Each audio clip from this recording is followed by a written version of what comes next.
छोटे से गांव में रमेश नाम का सीधा सादा और मेहनती आदमी रहता था। कुछ समय पहले ही उसकी शादी ईशु नाम की समझदार और सहनशील लड़की से हुई थी। दोनों एक दूसरे से बहुत प्यार करते थे। शादी के बाद दोनों ने फैसला किया कि गांव में काम कम है, इसलिए वे शहर जाकर मेहनत करेंगे और अपनी नई जिंदगी शुरू करेंगे।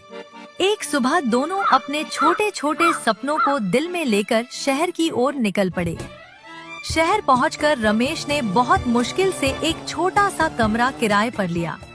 कमरा छोटा था, लेकिन दोनों के लिए वही उनका नया घर था।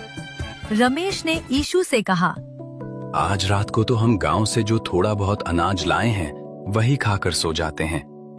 कल सुबह मैं काम ढूंढने जाऊंगा। ईशु अपने गांव से पोटली में चावल लेकर आई थी।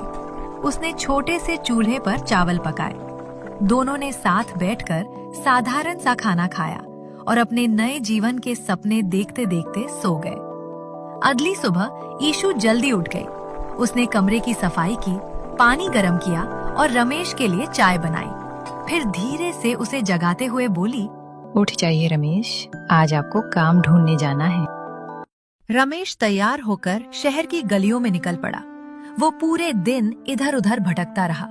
कभी किसी दुकान पर पूछता, कभी किसी होटल पर, लेकिन उसे कहीं काम नहीं मिला। शाम होने लगी थी और रमेश का मन टूटने लगा था। तभी उसकी नजर एक पाव भाजी के ठेले पर पड़ी। वहाँ एक सेठ जी पाव भाजी बना रहे थे और लोग बड़े मजे से खा रहे थे। रमेश हिम्मत करके उनके पास गया और बोला, सेठ जी, मुझे काम चाहिए।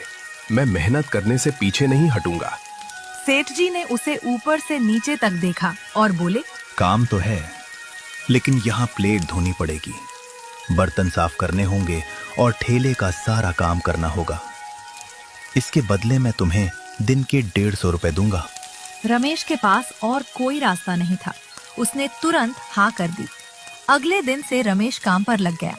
सुबह से लेकर रात तक वो ईमानदारी से काम करता, बर्तन धोता, प्लेट साफ करता, ठेले को साफ रखता और कभी कभी सेठ जी की मदद भी करता। धीरे धीरे उसे पाव भाजी बनाने का तरीका भी समझ आने लगा। दिन बीतते गए। रमेश रोज मेहनत करता और शाम को कमाए हुए पैसे लेकर घर आता। ईशु उसका इंतजार करती और दोनों मिलकर सादा खाना खाते। एक दिन जब रमेश ठेले पर काम कर रहा था, तब एक ग्राहक ने उससे कहा, भाई तुम बहुत मेहनती लगते हो, पाव भाजी भी अच्छी बनाते हो। सेठ जी तो बहुत पैसे कमा रहे हैं, लेकिन तुम्हें कम पैसे देते हैं। क्यों न तुम अपना ठेला लगा लो। रमेश हल्की